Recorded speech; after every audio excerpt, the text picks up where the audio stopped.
Hi, my name is Amy Lenius, and I am a survivor of endometriosis.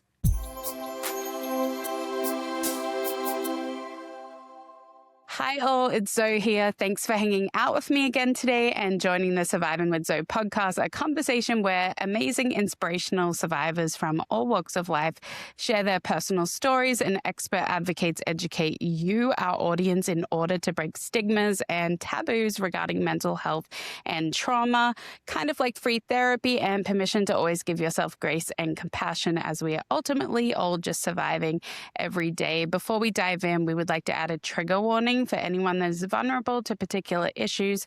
Please pause if needed and check out our timestamps in our description if you need to skip ahead.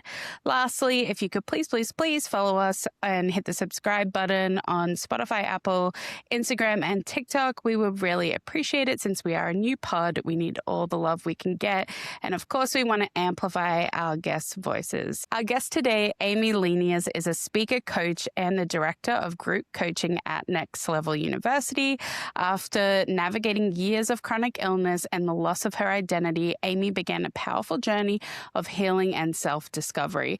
Through rebuilding her health and redefining success on her own terms, she uncovered what it truly takes to create a life that feels fulfilling, not just impressive. Today, she brings that lived experience into her work through grounded frameworks, deep self-awareness, and actionable tools that help others reconnect with themselves and step into their full potential. Welcome to Surviving with Zoe, Amy. Thank you so much. I'm so excited to be here. Amy, tell us about your story with your chronic illness and take us back to the beginning. Absolutely. Back to the beginning. Gosh, that seems so long ago, but I'm so excited to go back and relive. Every time I do, I see something a little different and I see it from a different lens. So I'm always really grateful for the opportunity. So thank you so much. Back when I was in early adolescence, around the time of puberty, so fun for all of us, I started to feel really sick. And of course, when you go to the doctor as a young woman and say, hey, my cycles are really hard and I'm feeling really crappy about this whole situation, they first give you information like, well, welcome to puberty. Welcome to becoming a woman. This is your life now. Periods suck and welcome. And you're just like, thank you. And so I felt very dismissed for a really long time because it was a couple years of that, of me noticing, hey, I'm going through this in a different way than the other young girls around me, than my peers, than my friends. It sucks for everybody. What a time in your life to all of a sudden be going through this cycle as a woman. But when it starts to become debilitating and it starts to have pain even in between your periods and in between your cycles and things that are affecting other areas of your body now, it's sad, and it was extremely detrimental to keep trying to tell myself, but this is normal. This is just my story. This is just my situation in this chapter of my life. But as I kept getting worse and worse, I did keep going back to the doctor. And finally, someone said, okay, well, let's start taking a journal of your experience and we'll see where that takes us. So I started journaling my experience from one cycle into the next. And I took it back to this doctor and he said, This is just this month? Yes, it was. This is just this month. Here's everything I experienced. Here's how the period was. Here's my symptoms in between. And no, I wasn't exaggerating. If anything, I left stuff out because it also seemed a little too much. And so that's when they started taking me a little more seriously, and they did some ultrasounds, they did some testing, but nothing really came up because endometriosis, unfortunately, you cannot see on regular medical imaging. So next was an exploratory surgery. And that's typically how you get a diagnosis. Now, unfortunately, for the average woman to get a diagnosis of endometriosis can be up to 8 to 10 years because people do not believe that it is a thing. When women come in with pain, it is treated, unfortunately, very differently and in a biased way compared to, let's say, if a man comes in. And I think that's just a sad, unfortunate lens of our world. Now, however, I'm almost 40, and this was when I was 15, 16. So we've come a long way, I believe, and I know we've come a long way even with understanding endometriosis and things, but this was back, a couple Can I decades. ask, sorry to interrupt you. So how old were you, if you don't mind sharing, when you got your period versus when you were diagnosed with endometriosis? Yeah, I got my period going into like between grade 7 and grade 8. So Okay. 13, 14, Yeah. 14, Hmm. 15. And then I Okay. didn't get a diagnosis until I was in my late teens. I think 18 or 19, I had my surgery, my first surgery. Oh, okay. Hmm. Okay. And was the surgery a laparoscopy? Yeah, so a laparoscopic surgery, they go in, they make a few small holes in your abdomen, they send a bunch of cameras in and they look around.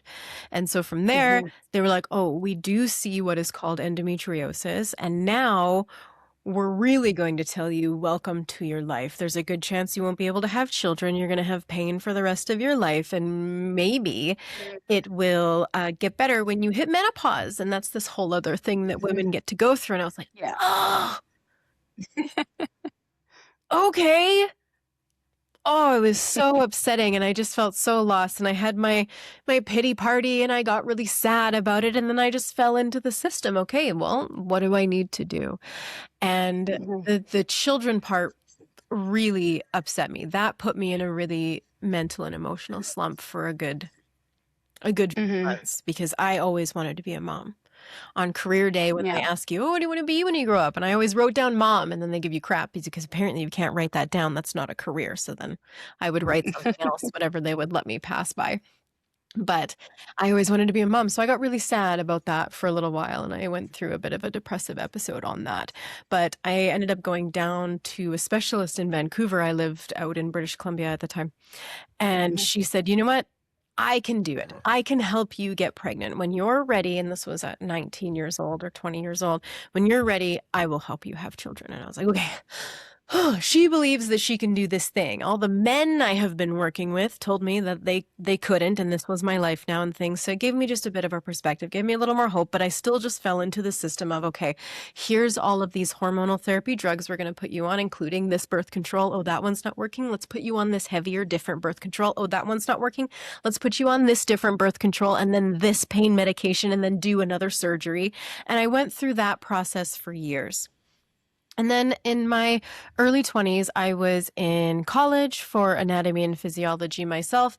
And I started to just have these thoughts of, I feel like crap. And more so than Yeah. just my condition, I really think all of these medications and things that I'm on to make me feel better are actually causing more problems and doing more harm than they are Mm. any good. Said I can deal with my pain. I live with it all the time. Whatever's happening now, like that's extra because of all of these drugs, I would like to stop. I would like to start again because I had been compounding all of these different interventions for years and years and years. And at this point, I didn't even know what was working and what wasn't. So in my early 20s, I want to say 23, 24, probably 24. For sure, 24. There we go. Timeline's there. 24. I went off of everything. All my birth control, my hormone regimens, the different pain medications I was on. I went off of everything safely and I just started again. I started from scratch. And that was my first big moment of me being a victim in a space to switching into taking a bit more of an empowered role in my own health. And I think me going to school at the time for anatomy and physiology really helped me understand the body a bit more and see that it's this more complex thing than anyone had ever taught me that it was. And it was just that kind of pivotal moment where I just kind of stepped out and started different and new things. And at this point, I was already dating my husband at the time. He had just moved in. And so that was a conversation that we had to have together because I was decided to not go on birth control anymore and all of these things. So it was just this journey that we went on together. And just from doing that, allowing my body to relax off of these things for a little while and going and exploring different modalities of health, I was actually able to get pregnant with our first son. And it was a really special time because, like I said, I was told that we weren't going to be able to have children. And so just allowing my body to have some ease and going through different modalities. I tried out acupuncture, cranial sacral therapy, physiotherapy, shifting things in my diet. And that's just started just little things, different things testing the water in different modalities and things, I was able to become a little healthier. Again, I wasn't pain-free or anything crazy like that from a condition that you're told is impossible to be pain-free from, but I was getting healthier and I was able to get pregnant and we had our first son. Congratulations. Thank you. And the journey continues from there. I have 2 children now and I'm completely pain-free, but I figured I'd give you a chance to ask any questions if you had any. Yeah, no, I have so many. I've been writing down questions as you were talking. First of all, I just want to acknowledge the statistics that you mentioned about the average diagnosis for endometriosis for women is 8 to 10 years.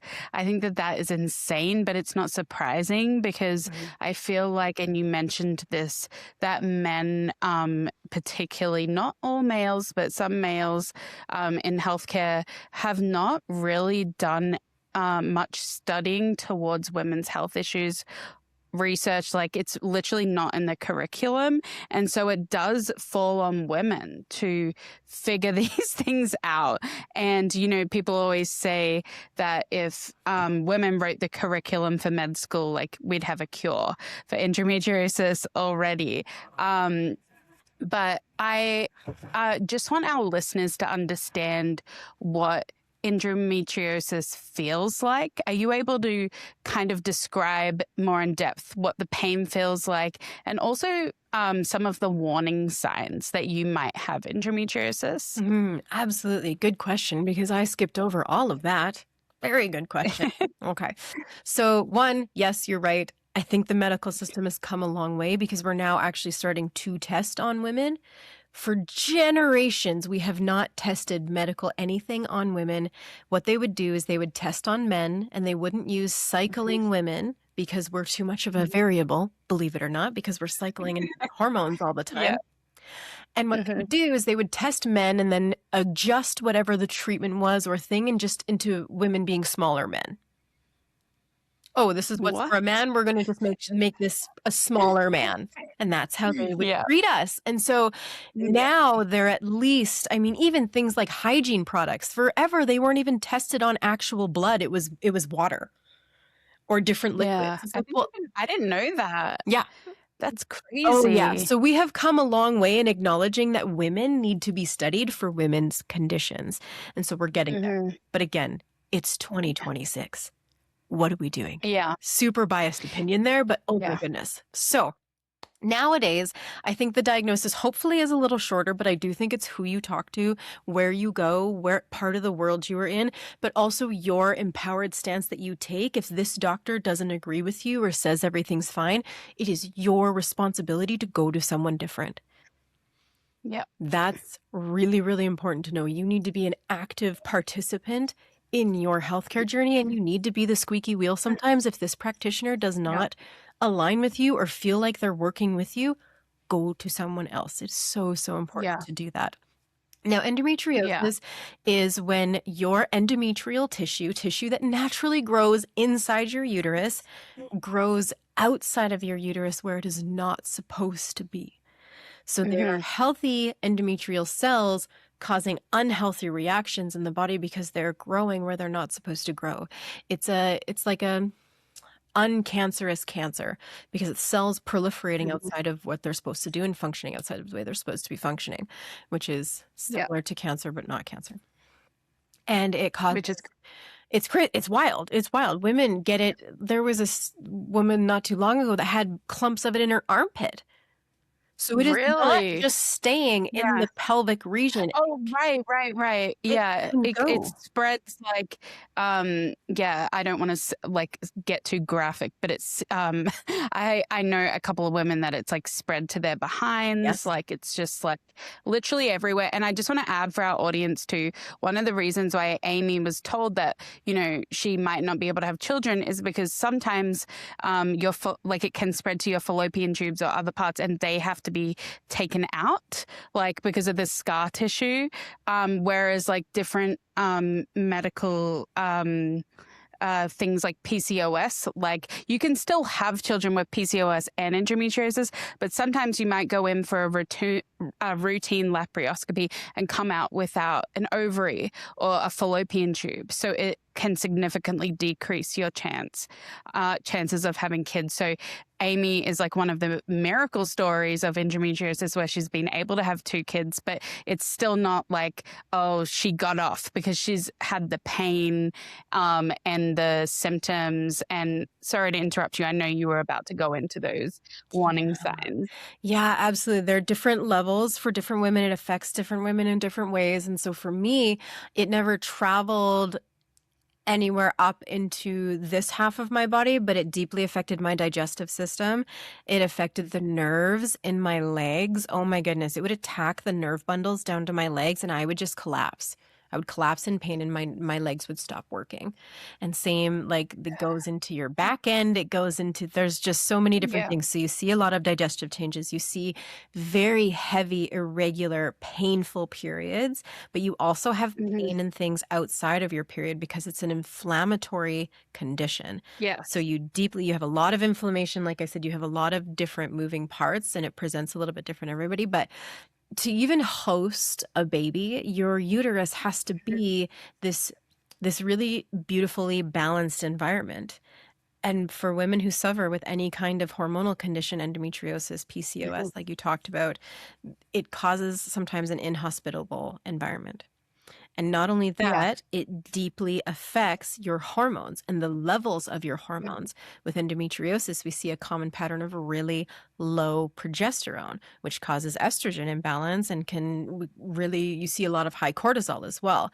If you don't get the big arch of progesterone that needs to come in to hold a healthy pregnancy or to hold even a healthy period, you're going to see symptomatic causes of that. And so it affects you on a holistic level. And I think that was the next stage of my healing, is so many of my practitioners leading up to that moment only talked to me as this woman with a broken uterus. No one ever talked to me about me as a whole being and how that deeply affects your hormones. And so after we were able to have our first son, I found an incredible naturopathic doctor who wanted to continue to help me on my journey because my symptoms all came back after having our son. And I got really sick again and was back into all my pain and all of the things. And so we started looking at my body as a whole. He was the first one. Again, it's not all men. He was the first one to say, well, let's look at your liver function. Let's look at your gut. Let's look at how you're sleeping. Let's look at your hormone levels. No one in the medical system ever looked at my hormone levels or talked to me about supporting my hormones in a proper way rather than just getting in there and using synthetic hormones in hopes it fixed the problem. It didn't. And so that was another pivotal state. Was not only did I allow my body to rest and heal and try and do other things first to see that first little layer of success, next was looking at my body as a whole. Your body is a bunch of different communities working together as one. Your hormones are affecting your guts, your liver, your sleep, your stress, and vice versa. Your guts, your liver, your stress, your sleep are affecting your hormones. At some point, it's like the chicken and the egg. It doesn't matter. You just got to go in there and start supporting the cycle. And so if you can get your liver functioning well, your gut's working properly, you can decrease your stress. Stress for women, it tanks your progesterone. And if you already have something that's working against your progesterone, you are just doubly set up for failure there. So learning to understand and be a proactive controller of your stress is really, really, really important. Even if you don't have endometriosis, but you have painful periods and you really struggle with that premenstrual phase and it's really disruptive for you, progesterone is not coming in to its best ability to support you there. That's what we see, is a low progesterone right before your period when we want to see it nice and stress is a big one there. And so we started looking at all of that and just, again, checking for inflammatory markers, what caused inflammation in my body, what didn't, went off of those kind of things for a while, like dairy and almonds for whatever reason my body hates, things like that. Again, this is so individual. So this is why what worked for me might not specifically work for someone else. You need to push to find what your individual thing is. Maybe your body loves almonds. That's not the answer for you Yeah. to take almonds out of your diet. Yeah, yeah, yeah. And I didn't No, have to forever. absolutely. Mhm. Yeah. And no, thank you so much for going into such great detail about that, Amy, because I feel like most women don't start thinking of these things until their fertility journeys. Yes. And then, they may get pregnant. And like you said, having low progesterone directly can affect the pregnancy or cause miscarriage. So I didn't know that until I got pregnant. And then I was doing my research and I was like, I should probably take progesterone pills. Like if, super early I did that because I was like horrified because endometriosis and hysterectomies run in my mum's family. So I was like, will it affect me as well? Like I haven't been checked out, but I have PCOS. So most likely I probably do have endometriosis, but I've been lucky to get pregnant. And I love how you talked about the root issue being inflammation with with endometriosis, because a lot of women go to the doctors and the doctors say, well, you have really high inflammation, or like you have like a test with your liver not coming out right, and they still don't link it to endometriosis, which is insane to me because it's like right there. And are you able to share like in a little bit more detail some of the holistic things that you did to combat all of your symptoms?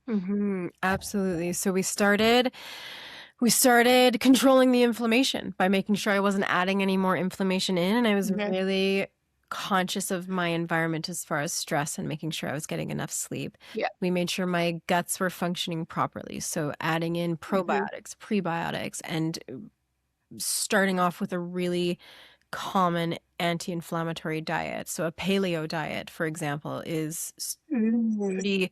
pretty safe across the board as far as inflammatory markers. If you want to start Yeah. trying to see if that makes you feel better, paleo is Yeah. a really good place to start. And again, please Mhm. don't feel stuck in this because I didn't have to do that forever. I don't Yeah. Oh, follow that. I really? don't follow Okay. that regimen now. Like I have to be really Yeah. conscious if I have too much dairy now, I can kind of feel it a little bit, but I can Yeah. dabble for sure. So like I'm not Yeah. stuck Yeah. in this thing. But I mean, everyone always wants to say, well, what was the one thing? What was the one thing that got you better? It wasn't. It was a bunch of unsexy fundamentals over time. It took me almost 10 years to become completely symptom and pain free, but it was worth it. And I had wins that were worth it along the way. I didn't go Yeah. from extreme debilitating pain into being better one day. My pain lessened and lessened and lessened over time. And my inflammation got better over time. And I just started feeling better and cycling normally over Mhm. time. We do not, as Yeah. humans, especially nowadays with all the instant gratification that we see and feel we Yeah. need, we do not give ourselves and our bodies the gift of time. And on any health journey, you need to be able to do that. Mhm. And so that Yeah. was a huge milestone win, was getting my internal environment working together. And that was I Yeah. was just so impressed with the results I saw there that I would have been just just so stoked to even have that level of Yeah. healing from a place where I was told I would never be able to Right. even Yeah. And become it's like, pain free. yeah, and it's like it seems like a pretty like common thing to say, like control your stress levels. But what you said about like sleep and getting cortisol down, like I know a lot of women take magnesium these days to like get those cortisol levels like more balanced. And just looking at your life and looking at what is, causing that stress. Because like you said, like you can heal, it can grow back, or you can go through different stages of it. But just overall having that kind of management plan for yourself individually, because like you said, apparently your body didn't like almonds, like, Right? which I can relate to. Like it's so like random what our bodies like reject and accept. I do want to just backtrack a little bit, Amy, and I want to ask about like your mental health during this journey. With grief, because at a young age you're told like you might not be able to have children, and not a lot of people like think about this from a person like your perspective. You're being told that you like might not be able to have the life that like every woman dreams of, and you're so excited to be a mom even from a young age. And so that now affects your relationships. It affects your future, like career, and just every facet of your life. How did you deal with that, like grief, when you're so young? Like how, like, because mourning something like that and the unknown creating a limbo period for you, I can't imagine how stressful that would be as a young person to navigate. It was super stressful. And I love that you brought it in as like a limbo period because that's what it was. I felt Yeah. this like punch to my entire being. And I had a really good pity party about it, if I'm being honest. And I'm a big fan of the pity party, but I'm not a fan of living there forever. I think it's really important that we honor these feelings that come up in us and we get sad if we want to, we get mad if we want to, and then we find solution. And then we do what we can to, right? There's both. You want to not live there, but these feelings are coming up for you in a really valuable way. And it's so important to honor that and honor the validity of those feelings. And so I did. I had quite the party. I was really sad. I got really depressed and quiet for a little while there. And then I just worked my way out. And I know that that's tough to hear because some of us don't have what's called self-belief, and it's hard for us to work our way out of those scenarios if we don't believe we can, if we don't believe we can do what it takes to get to the other side. And so I am someone who thankfully has high self-belief, but also through this journey have built more. Self-belief being I believe in my ability to achieve external results. Now, I didn't believe I could get healthy right away. I was very much in the mindset of I'm not going to be able to become pain-free, but if I can get a little bit better, that would be amazing. If I could be a little more energy, that would be the best. And so I worked towards that miniature goal rather than try to see the whole end goal of, oh my gosh, I'm going to have this crazy healthy life with 2 children. I didn't necessarily believe in that outcome, and that was okay at the time. But what I did was I saw small wins because I pushed really hard to get them. And that over time compounded into bigger wins to like, oh, maybe this is something that I can have and do and build towards and just give myself the gift of time again. And so it was that. And once I had got my internal environment working really, really well, I had again a low period. I had a cyst burst on my ovary. Oh, I'm so sorry. I've had that happen. It is so It is painful. so Oh my painful. gosh. And this was Yeah. along the that internal journey. We were making some progress, seeing some struggles, making some progress. Again, healing is not a straight trend line up. Mm, There are highs mm, and lows, and I just always encourage people mm. not to give up on the low days because that doesn't mean that the trend line isn't going in the right direction. Mhm. There's always highs and Yeah. lows. This was a low. I had a cyst Yeah. burst out the back of my ovary and it blew out the back of the whole thing. And what happens was it didn't close. And so I Mhm. ended up in the hospital multiple times in 1 week, and I kept getting turned away because they said, well, it's just your endometriosis flaring up. Here's some pain meds. We'll just go home and rest. Mhm. Here's some heavier narcotics. It's just your endometriosis.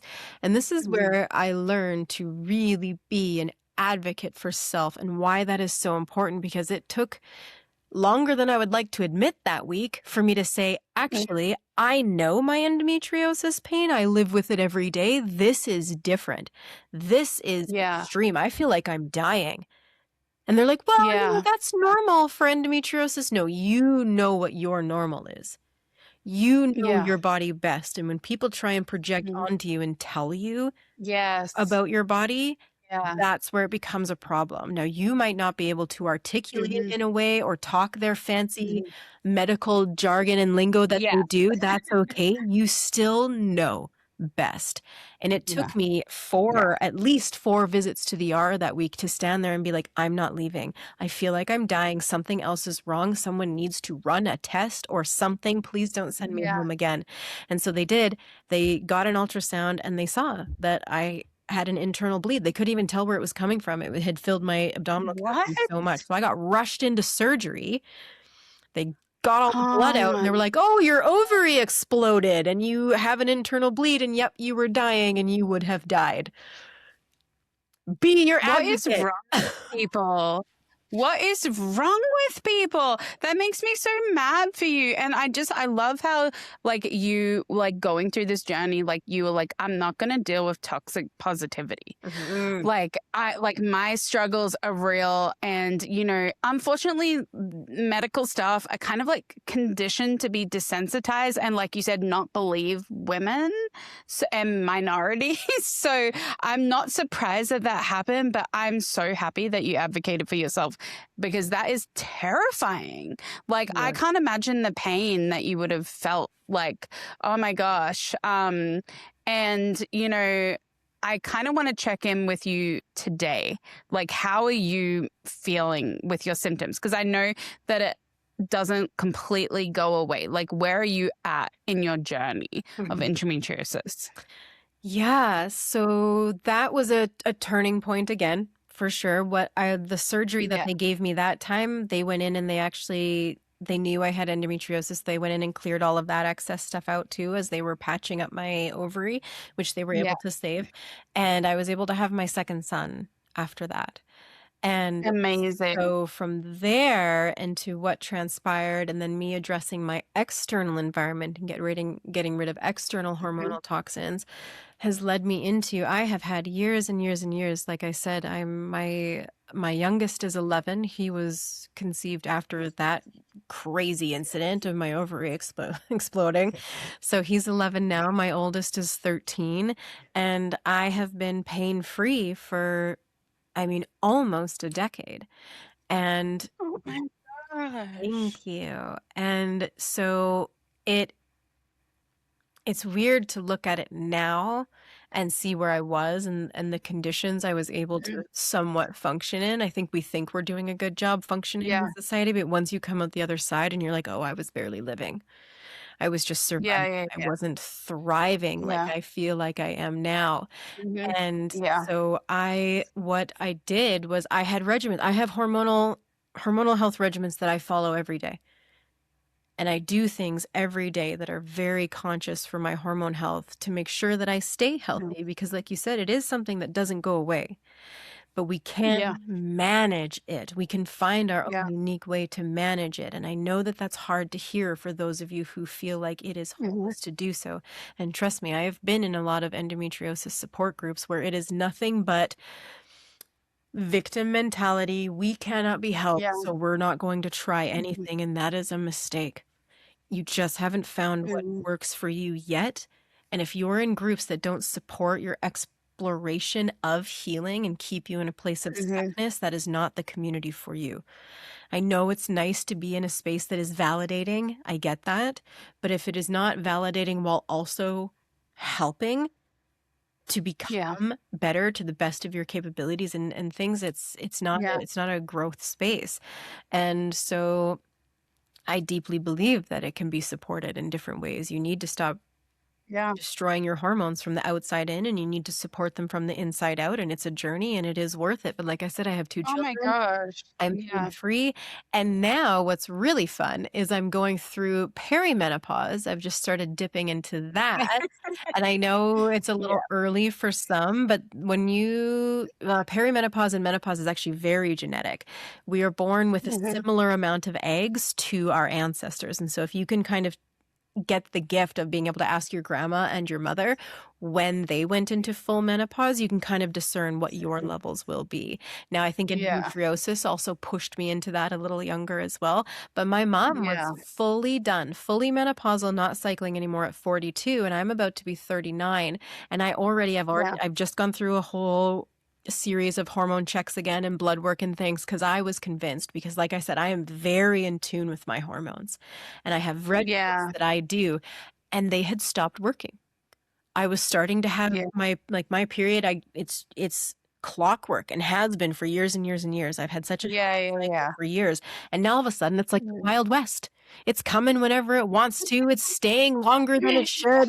I'm PMSing and having some epic mood swings. I'm like, what is going Yeah, on? yeah, I know something is yeah. different. So now I'm on the other end of it where I'm trying to discover more things that I can be doing in a different It's like way. just when you've overcome Right? like endometriosis and you've like pretty much healed, it's like surprise, like perimenopause symptoms and then menopause. Um, my mom is constantly on my back about this, but I'm like, I feel like I've put it in the back of my mind because I'm like, I can't deal with that right now. But it's like almost like it's coming and you're like, and like just for our listeners with menopause, there are so many extreme symptoms that women have. Like I've read women having heart attack symptoms, not being able to sleep. So the more research you do about menopause will hopefully bring your anxiety levels down and normalize some of those symptoms, but it's not fun. But Amy, thank you so much for just going over your journey. I mean, it still just blows my mind that that surgery happened because most women with endometriosis have like maintaining surgeries to clear out the scar tissue to have children. And here you are having an emergency surgery because you advocated for yourself. So you should just be so proud of yourself. And I think it will give a lot of hope to women out there that are navigating it at a young age now, because unfortunately, women don't get the same biological clock and freedom to do whatever they want. If they have endometriosis, they kind of have to put their medical hat on, even though they're not an expert, and go through things differently, like holistically, like you shared. I do want to talk a little bit about your work that you do at Next Level University, because I can see a lot of parallels with self-growth and identity and just like moving forward that you have. How did you get into that? And how do you think that having a chronic illness like endometriosis led you there? Yeah, good question. So it looks a little funny that my career has grown into this place where I've partnered my time with a couple of, you've met Kevin, a couple of bodybuilder bros who are out here doing just amazing work in the world. It's like, where does Amy and her hormone talks fit in? It's weird, I know. But after I had gone through this healing journey, I myself had a massage therapy practice and I was treating a lot of women on the table. I got a name for being a pre and postnatal therapist and doing a lot of pelvic balancing for women. It all just kind of fell into, I love this topic, not only for myself, but to help other women. And the more women I talked to on the table about their cycles, the more I realized, oh, they're all like me. We know nothing. We know nothing about our Mm-hmm. cycles. And the only reason I know what I know now is because I was so sick and I had to learn it to Mm-hmm. become healthy. And they were so intrigued by what I was saying and just felt so seen and so heard and frustrated, like I was, that they hadn't learned anything about their cycling bodies. And I, at the time, was also on a journey of natural wellness through this external approach of like no endocrine disruptors, toxin-free cleaners. Let's use essential oils, herbs, teas, and plants to help support our body. And I have a whole, like I said, I do so many things, different teas, different oils, different things that I do to support my cycle now, still to this day. And so I started getting the opportunity as a massage therapist and through my own journey and my experience to start speaking into women's lives. And it started just in small rooms and natural wellness spaces. And then I started getting asked to speak at events and on stages, and it just grew and grew and grew. And so I became a public speaker for women's health. And that grew into me having my own group coaching program and my own podcast and things. But what happened was I was a client of Kevin and Alan at Next Level University. They were producing my podcast, they were coaching me and things. And I was running something called the Peaceful Period Project for women. It was my own group coaching program. And I was really stepping into a path of entrepreneurship in that. And I was enjoying it. I loved it. But when I started working with the guys as a client, I could see where there were gaps into what I was offering these women right from the get. I was talking to them, yes, about stress and things and their external environment and their internal environment and teaching them to be advocates for themselves, teaching the ins and outs of their cycles and things. But there was still identity pieces that I could see there was a gap there. And this is why they weren't able to take the steps that I had myself taken. And I always had the thought of, well, if I can do it, you can do it. But that's not actually true. If I can do it, you, yes, can do it, but we need to build into your identity the belief that it is possible for you, not just for me, because I'm this special case. I'm not. I just found my way. And you can too. Might look different, and it's going to take your belief in doing that. And I sent one of my keynote presentations to Alan one day. It was called, my keynote was Holistic Healing for Your Hormones. And I got to give it at this incredible event. And he gave me some feedback, and he's like, you know what?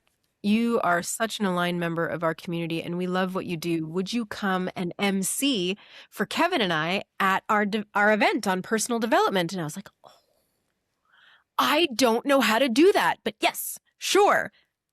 I love what you guys are doing. I fell in love with them because they talk about holistic self-improvement. I was talking about holistic hormone health, internal environment, external environment.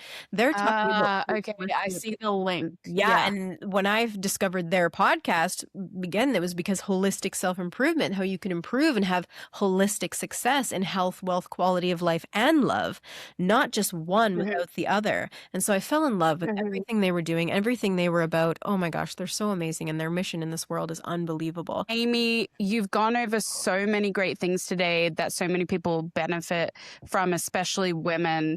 And you've inspired me to get my hormones checked and take women's health advocating for myself more seriously.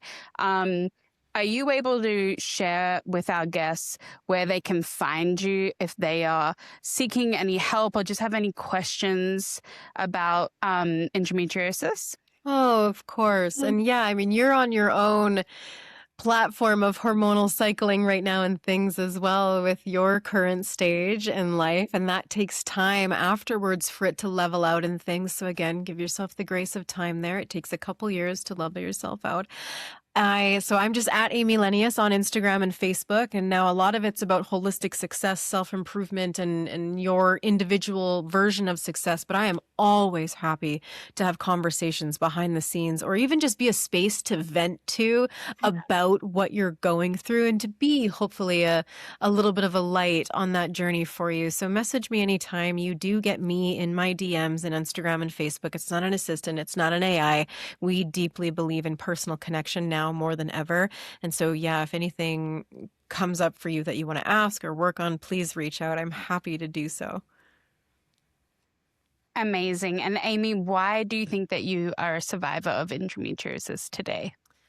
I am a survivor because I fought hard not to be a victim of the title, the story that was projected onto me. When I was told that I would be in pain forever, that I would never be able to have children, that it's impossible to be pain-free from endometriosis. And I was like, well, maybe we can just get a little better.